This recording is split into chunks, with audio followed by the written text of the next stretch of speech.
Son ex-traballador de Astano, entrei de aprendiz no ano 71, bueno, me marchei de Astano, bueno, non de Astano, sino de Imenosa, porque tras a reconversión o meu departamento pasou a ser Imenosa, e despois de que empezamos en Imenosa, pois botei como ano e medio. Tras eso, pois negociei unha baixa incentivada con a empresa, e me marchei de Imenosa. Eu veía que Astano, creo que o veíamos todos os traballadores, de que Astano se marchaba, que eso non tiña futuro e que, bueno, por as circunstancias que eran, de que España entraba na Comunidade Europea, bueno, os astilleros españoles pois estorban un pouco, sobre todo Astano, que era un astillero punteiro naquele momento, e que eso pois non tiña futuro. Entonces, paralelo a eso, a miña familia política, me casei en Betanzos, e a miña familia política se dedicaba, tiña unha bodega de viños, habían empezado no ano 41, bueno, en aquel momento pois habían empezado, en tempos de posguerra, e habían comenzado con unha tenda de ultramarinos, en donde, pois, nesa tenda, pois, había un pouco o que había nas tendas digamos, de pueblo pequeno. Daban comidas, se meteron, facían o viño do país, despois, máis adiante, pois, xa empezaron a traer uva de fora, sobre todo a parte de Ciudad Real, empezaron a facer o viño, a elaborar o viño, con os bagazos das uvas destilaban as aguardientes. Entonces, pois, para min eso, pois claro, era unha novedade, era unha cousa nova, e me empezou a atraer ese mundo.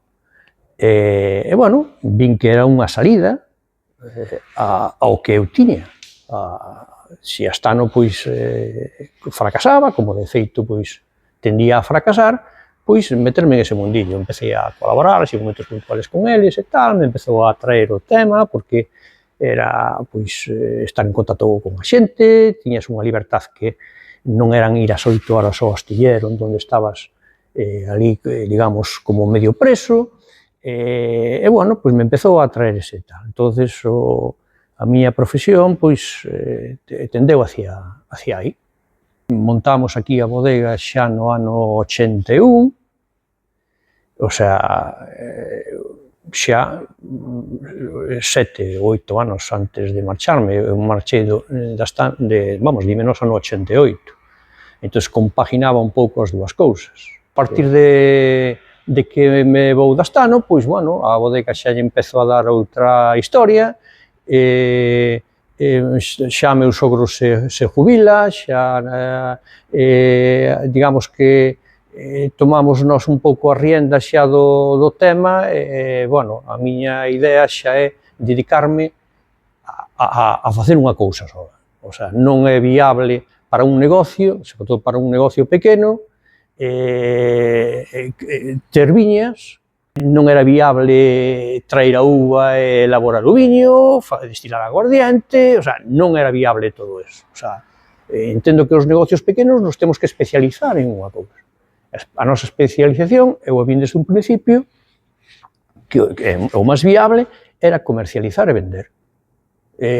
Si en vez de ter un viño podíamos ter 1700 e pico, como temos agora temos 1700 e pico de referencias. E cando nós empezamos, pois había, os viños eran a base de viño granel, tinto, blanco, rosado, aguardientes, cerveza, refrescos, gaseosas e pouco máis. O sea, eran 7, 8, 10, 15 produtos, non había máis.